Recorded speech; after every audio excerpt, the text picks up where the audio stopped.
Bonsoir à toutes et à tous et bienvenue dans ce live numéro 101, le premier épisode juste après le numéro 100. On se retrouve pour le récap.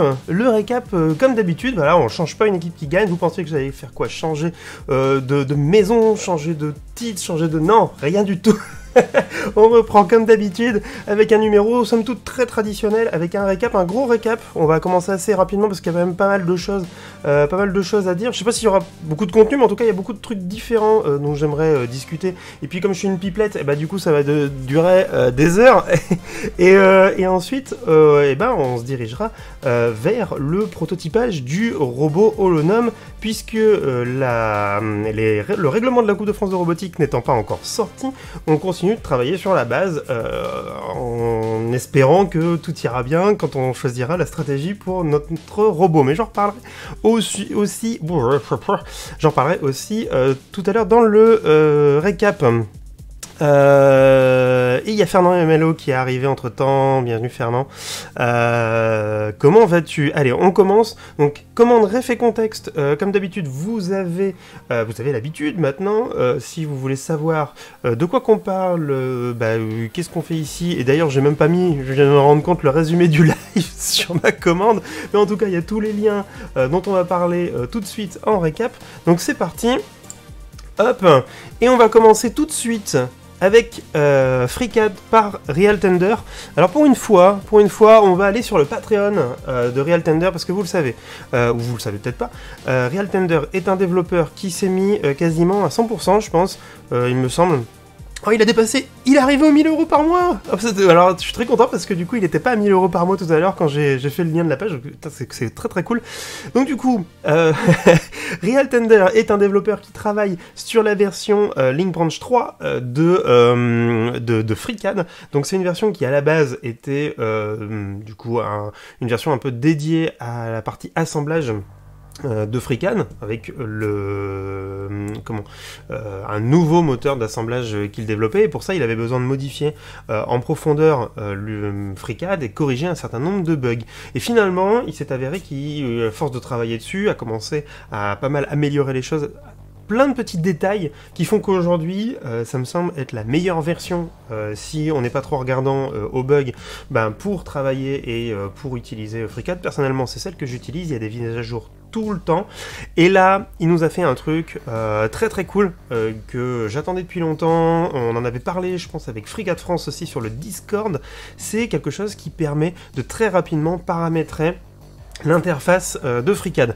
Donc, pourquoi je vous mets sur le Patreon? Parce que du coup, vous le savez, FreeCAD, c'est du développement libre.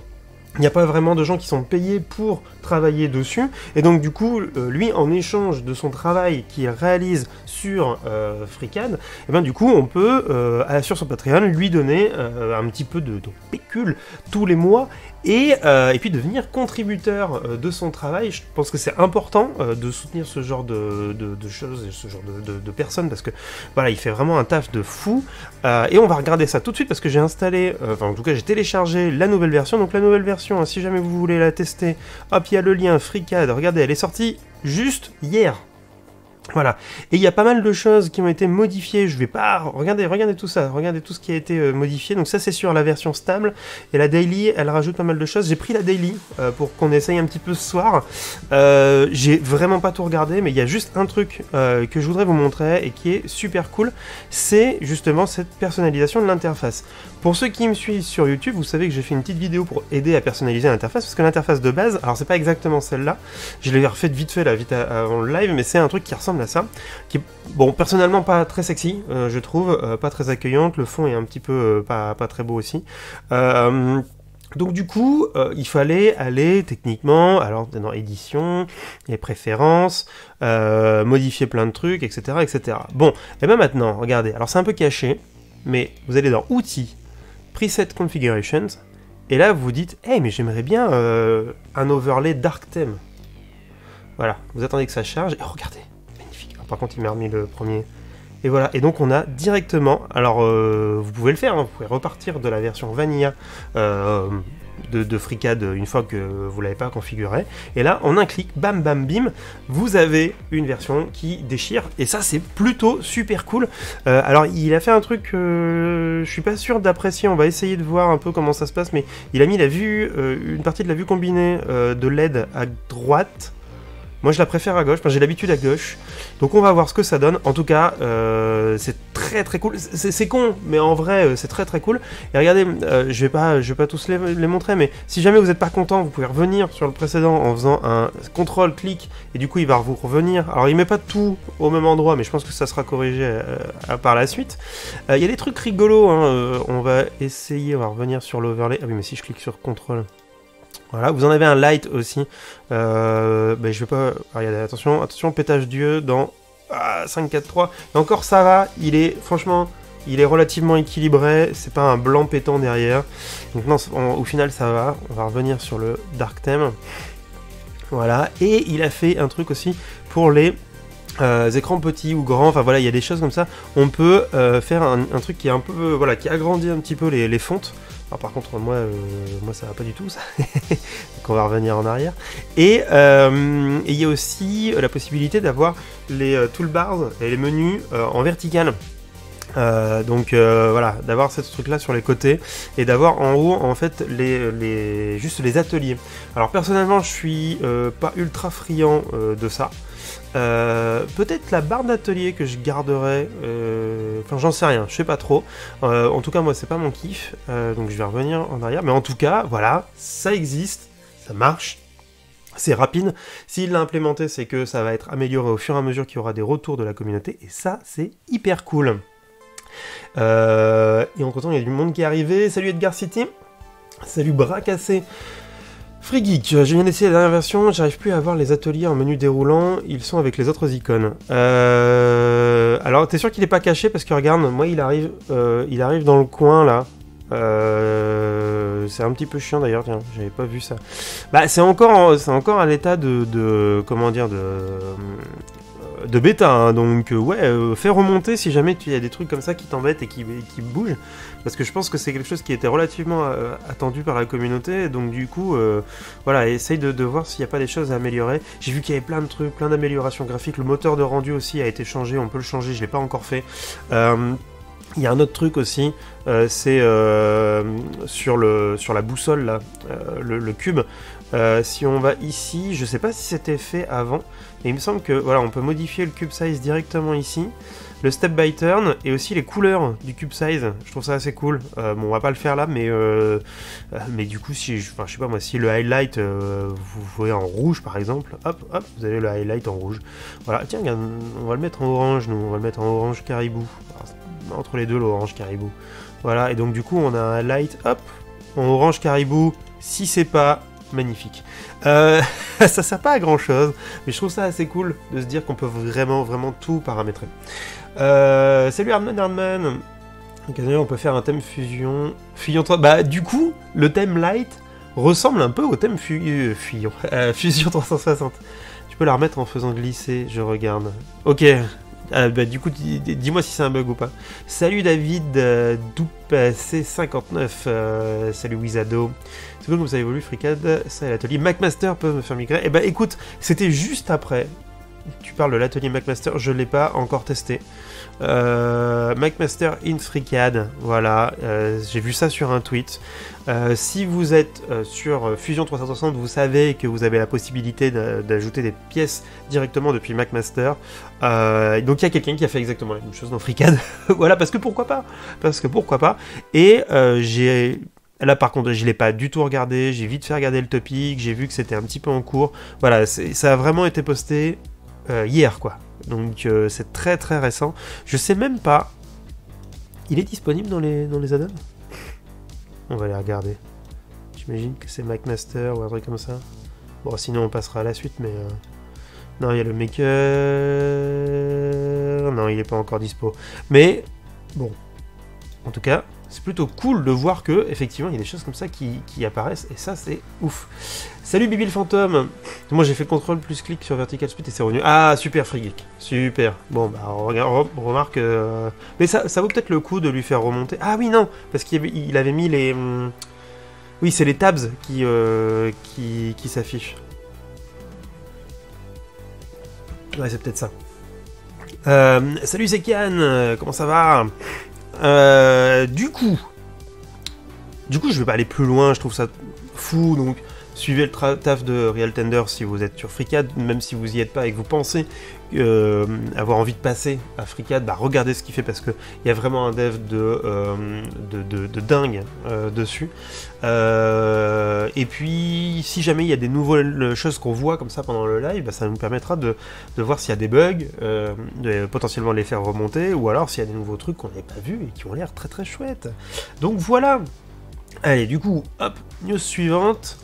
McMaster, on l'a fait. On va parler d'insert. D'insert, ça faisait longtemps qu'on n'avait pas fait d'insert, et en plus c'est bien parce qu'on va en utiliser tout à l'heure. C'est un peu une info what the fuck, j'ai l'impression.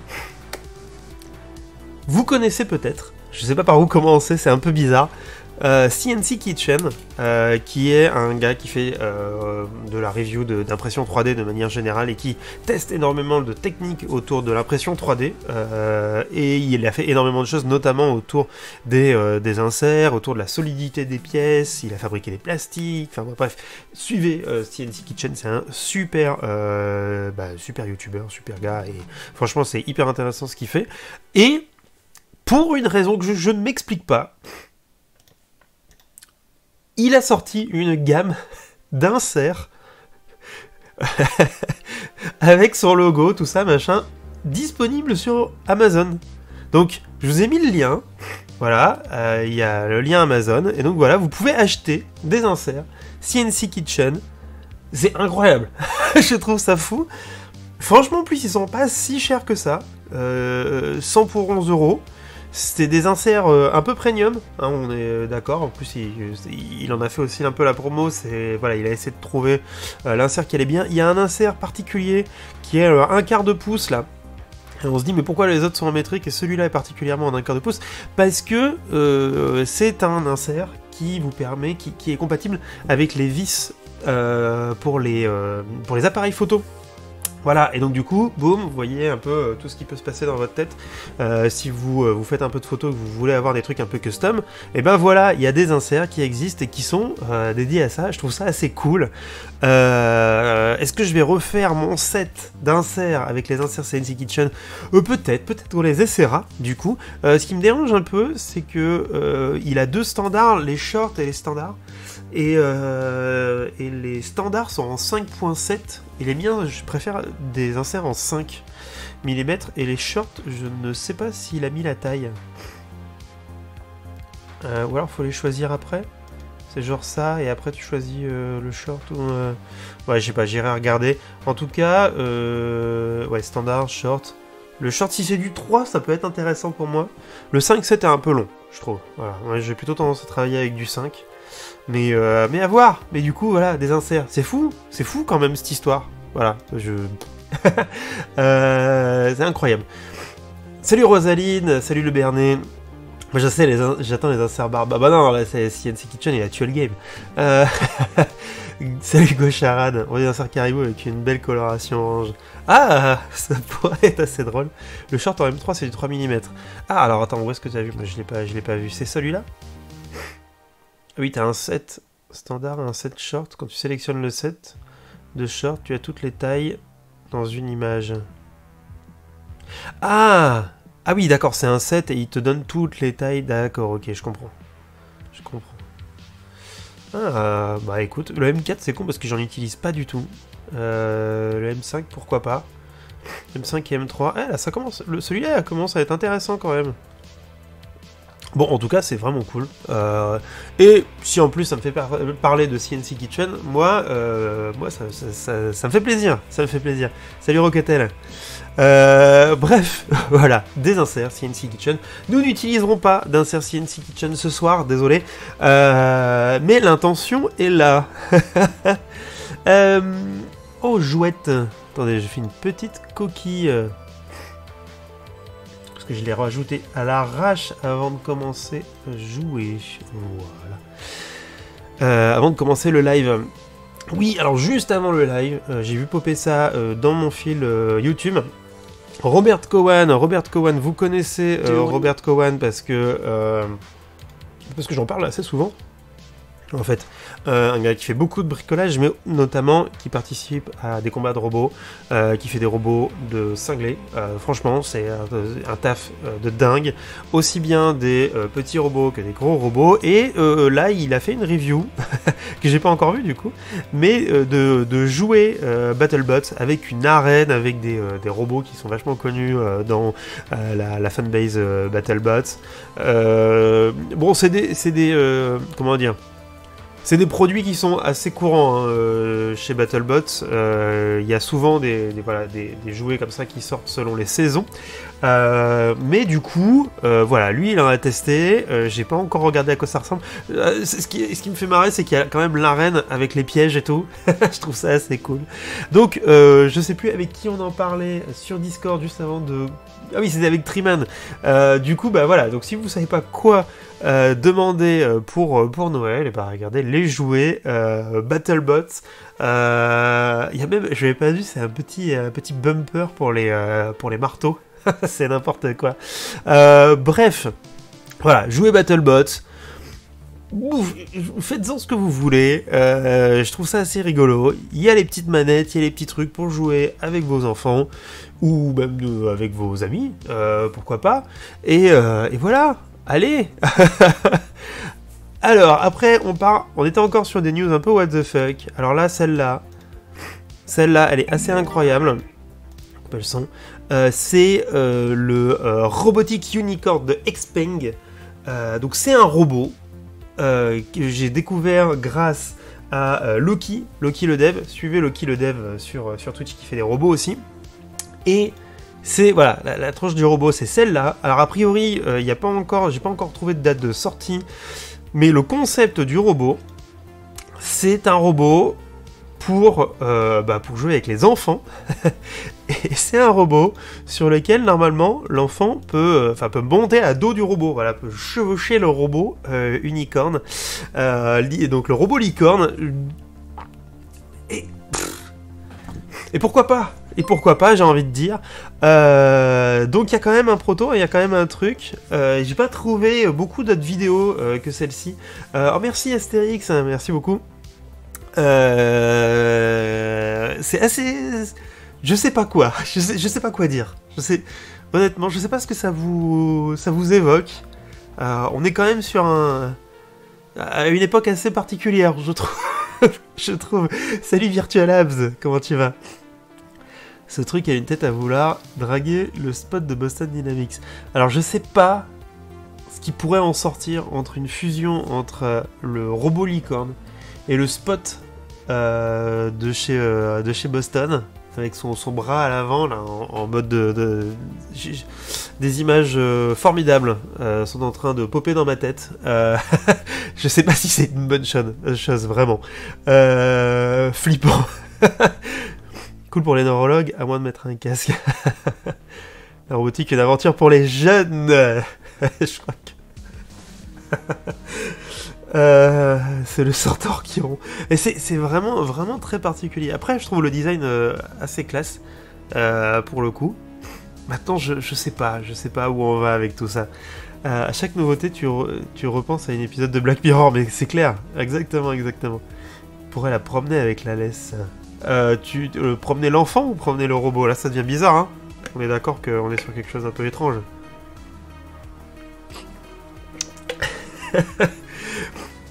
Mon Dieu. En tout cas, je vais regarder ça de très très près, hein, parce que ça a l'air incroyable. Je vais arrêter de mettre la vidéo parce que sinon je vais me faire ban. Mais voilà, robot prototype, hein, le truc n'est pas encore sorti. Mais il a une tête tout kiki, hein, mais bon, c'est un truc qu'on a déjà vu, mais voilà.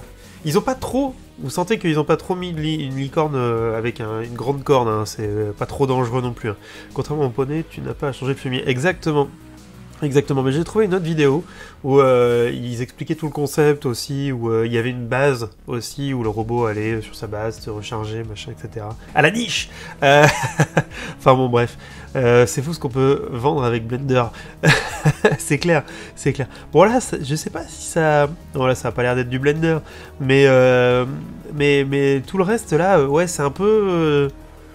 Ouais, c'est un peu conceptuel hein, comme truc. Hein. Donc, entre ça et le Tesla Bot il y a quelques semaines, je sais pas, il se passe quelque chose. Il se passe quelque chose. Bref, merci à Loki. Merci à Loki de me l'avoir fait découvrir. Ça fait vraiment plaisir.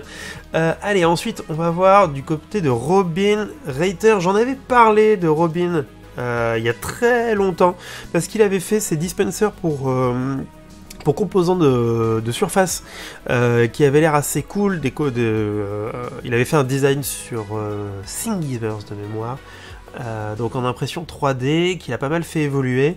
Je crois qu'il le vend maintenant ce design là. Donc le principe c'est que vous pouvez mettre vos rouleaux de composants. Alors il y a pas mal de choses différentes en termes de taille, etc. Puis ensuite ça se clipse sur une base. On avait déjà essayé d'en faire un petit peu en live parce que j'aimais pas trop le principe. Surtout au niveau du clips, je voulais faire quelque chose de plus simple avec des aimants, finalement ça a jamais véritablement marché. Mais bon, bref, en tout cas, voilà, ça existe, mais surtout, il a fait un truc assez rigolo, qui est le Pixel Pump. Alors est-ce que si je vais join the whitelist, je peux voir... Non mais attends, non, c'est pas ça. Alors est-ce qu'il a mis une vidéo... Ouais, parce que je suis retombé sur cette photo-là. En gros, le principe, qu'est-ce que c'est que c'est un système de pic à ventouse pour les composants de surface. L'idée, c'est que ce soit vendu moins cher que ce qui se fait déjà, que ce soit un petit peu amélioré par rapport aux produits qui existent. Il y a une petite pédale pour pouvoir activer ou pas la succion. Il y a pas mal de modes qui sont activés là-dessus. De toute façon, vous irez regarder un peu les liens et les vidéos, etc. C'est plutôt bien foutu. Il y a un espèce de crowdfunding avec un site que je connaissais pas, qui est Crowd...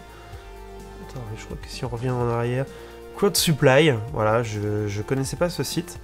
Donc si ça vous intéresse, allez voir ça. C'est plutôt bien foutu, hein. C'est plutôt propre comme produit.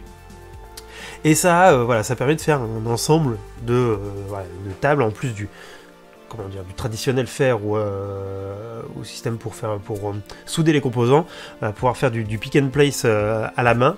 Pourquoi pas. Ah oui, la licorne, ça fait concept foireux pour Startup la licorne. Ouais, tu crois pas si bien dire, ouais. Effectivement. Bref, du coup, allez voir, je trouvais ça intéressant de vous le remettre, surtout que voilà, le concept est intéressant, et que je savais pas que lui avait fait ça, pas particulièrement, il y a quelques mois, j'avais envie de faire un petit peu ce qu'on avait fait avec le Barbasucker pour la laser, et de faire le même concept que ça pour pouvoir prendre les composants.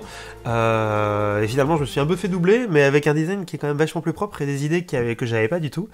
Donc allez-y, hein, allez voir, et puis c'est un gars qui est assez intéressant, donc allez le suivre également sur Twitter. Et en parlant de gars intéressant, et du coup ça me permet d'en reparler, c'est Carl Buggia, je crois.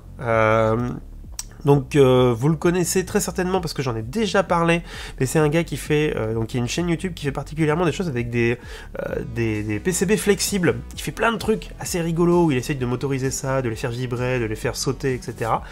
C'est super cool ce qu'il fait. J'ai mis sa chaîne YouTube, donc allez voir ça. Il a fait des trucs assez incroyables. Je crois qu'on avait vu l'holographic Flex LED il y a un an, je vous en avais parlé, mais entre temps il a fait énormément d'autres choses avec les PCB flexibles. Il expérimente énormément de choses, très très cool, très très sympa ces vidéos. Il montre à la fois ce qui marche pas, il essaye de régler et d'essayer de comprendre ce qui a pas marché, il vous le dit, c'est vachement intéressant.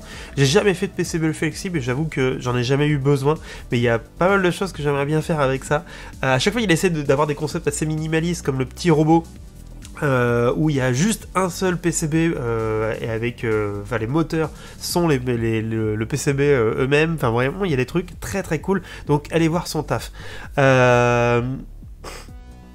La série Pick and Play, je sais pas si tu connais Stephen House sur YouTube qui développe. Oui, alors ce qui est marrant c'est que ce gars-là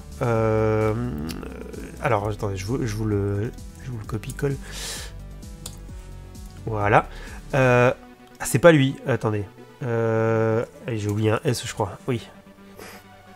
Ouais. Ce gars-là, en fait, c'est lui qui m'a fait repenser à FreeCAD.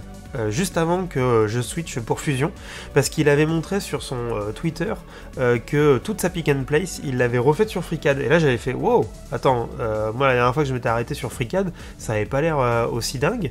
Qu'est-ce qui se passe? Et c'est là où j'avais commencé à regarder un petit peu ce qui se passait. Et ah bah d'ailleurs, j'avais mis ma souris dessus et je m'en étais pas aperçu.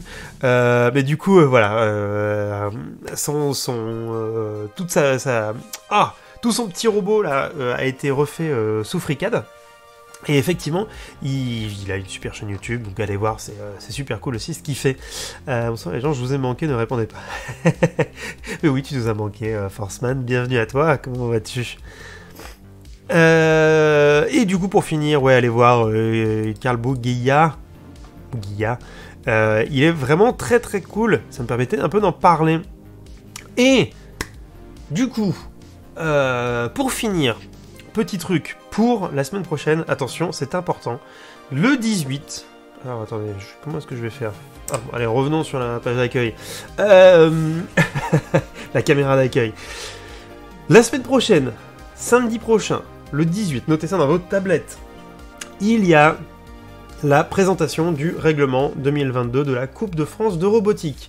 Ça se fait à l'ESE Paris, mais le but, c'est pas que vous débarquiez tous là-bas à l'ESE Paris pour voir ça, c'est rediffusé en live. Donc, je vous ai mis dans Ref et Contexte l'adresse du live. Je le hosterai, j'essaierai de le hoster, parce que je sais pas si c'est un lien YouTube. Ouais, c'est du YouTube, merde.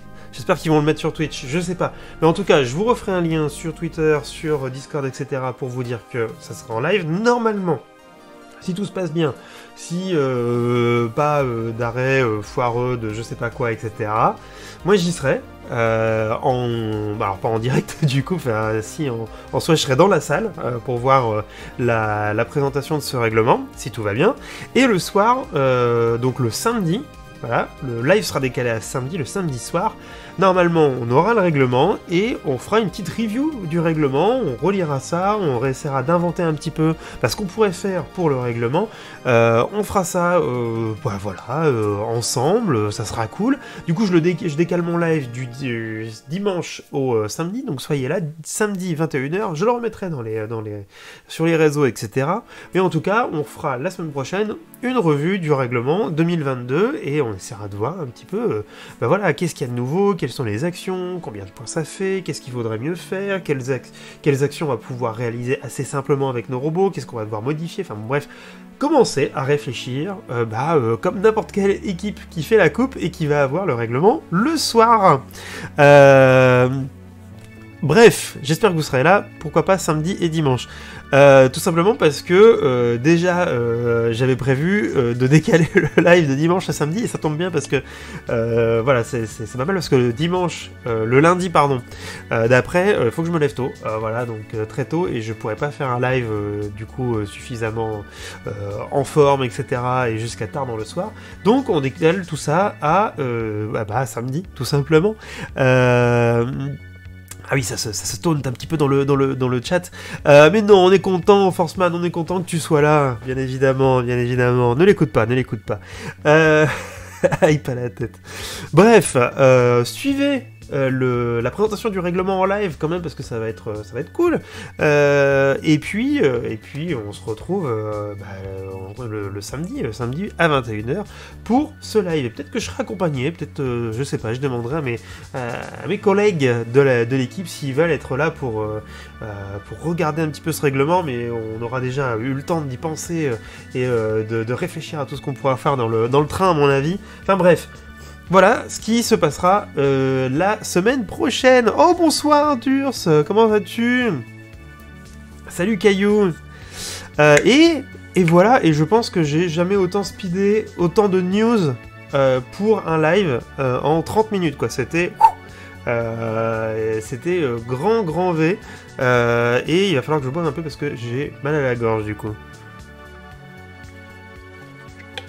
Chocolat chaud. Voilà, ce n'est pas du café. C'est la fin du live. Non, ce n'est pas la fin du live, c'est le début du live. On va commencer à 21h, 30 minutes de récap. Encore une fois, si vous voulez regarder en fait tous les liens dont j'ai parlé, commande ref et contexte, et puis en fait on va se retrouver tout de suite pour la suite, pour le contenu réel du live, à savoir... hop, je me suis trompé de bouton. L'assemblage d'un des protos de roues que j'ai réalisé pour le robot Lonum, la nouvelle version, donc la nouvelle version des roues. Donc j'ai de la découpe laser, j'ai pas d'impression 3D à faire, mais j'ai de la découpe laser, j'ai de l'assemblage, il y a des inserts, il y a plein de trucs à faire. Donc on se retrouve tout de suite pour la suite du live. À tout de suite.